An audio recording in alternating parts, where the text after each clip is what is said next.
السلام علیکم ورحمۃ اللہ وبرکاتہ۔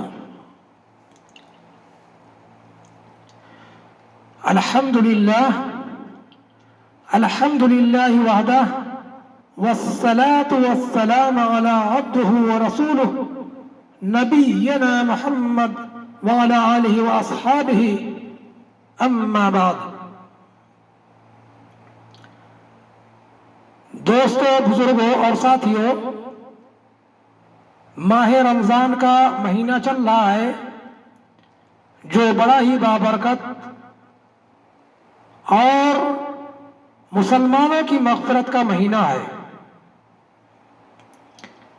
اس مہینے میں ہمیں تلاش کرنا چاہیے کہ ہم کون سا ایسا عمل کر لیں اور اس عمل سے اللہ راضی ہو جائے اور ہم جنت میں جانے کے مستحق ہو جائیں۔ یہ دماغ لگانا چاہیے، یہ فکر ہونی چاہیے، یہ سوچ ہونا چاہیے کہ ہم کون سا ایسا عمل کر لیں جس کے ذریعے سے ہم جنت میں چلے جائیں۔ آج میں آپ لوگوں کو ایک حدیث بتانا چاہتا ہوں۔ اس حدیث پر عمل کر لینے سے ہم جنت میں جانے کے حقدار بن جائیں گے۔ تو آئیے سنتے ہیں ہم وہ حدیث۔ اس حدیث کے راوی حضرت عبداللہ بن سلام رضی اللہ عنہ ہیں۔ عبداللہ بن سلام رضی اللہ عنہ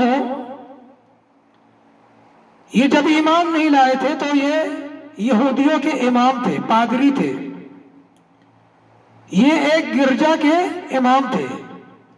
تو ان کے قوم کے لوگوں نے انہیں اکسایا، کہا کہ جائیے مدینہ میں کوئی نبی آئے ہیں تو ان کے بارے میں ذرا پتہ کر کے آئیے کہ کیا وہ سچے ہیں یا جھوٹے۔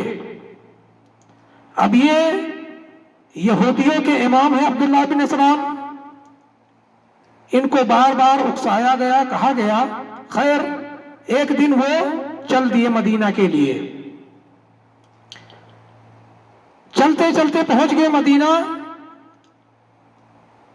جا کر کے مسجد نبوی میں پہنچے تو اللہ کے رسول صلی اللہ علیہ وسلم جمعہ کا دن تھا، خطبہ دے رہے تھے۔ باتیں اللہ کے رسول صلی اللہ علیہ وسلم کی سنی اور واپس اپنے قبیلہ میں چلے گئے اور وہاں جا کر کے لوگوں میں اعلان کر دیا کہ اب میں مسلمان ہو چکا ہوں۔ اب ان کی قوم کے لوگوں نے انہیں برا بھلا کہنا شروع کر دیا اور کہا کہ اب یہ سامی ہو گیا ہے۔ اس زمانے میں کوئی مسلمان ہوتا، ایمان والا ہوتا، توحید پرست ہو جاتا تو اسے لوگ کہتے سامی ہو گیا ہے۔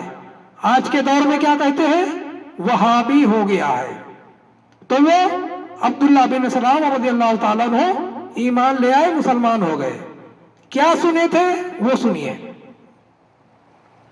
سن کر کے انہوں نے یہ بھی کہا کہ یہ کلمہ، یہ باتیں کسی اور کی نہیں ہو سکتی، یہ ایک نبی ہی کہہ سکتا ہے۔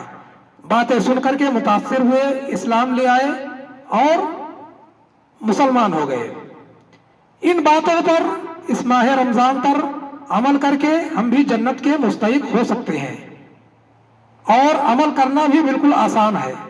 آئیے حدیث سنتے ہیں۔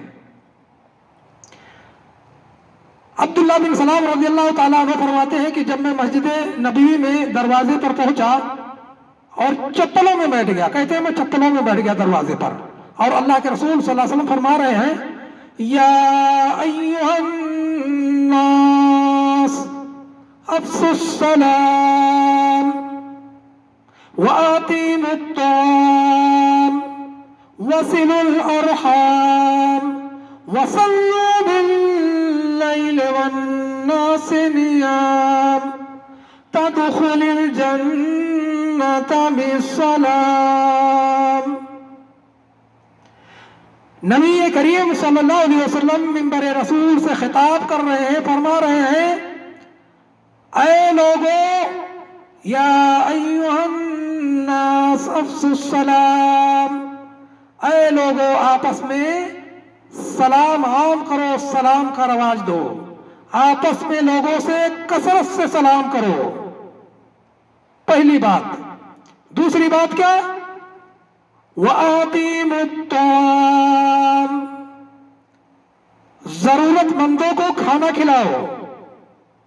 آپس میں لوگوں کو دیکھو کون ضرورت مند ہے، ان کو کھانا کھلاؤ.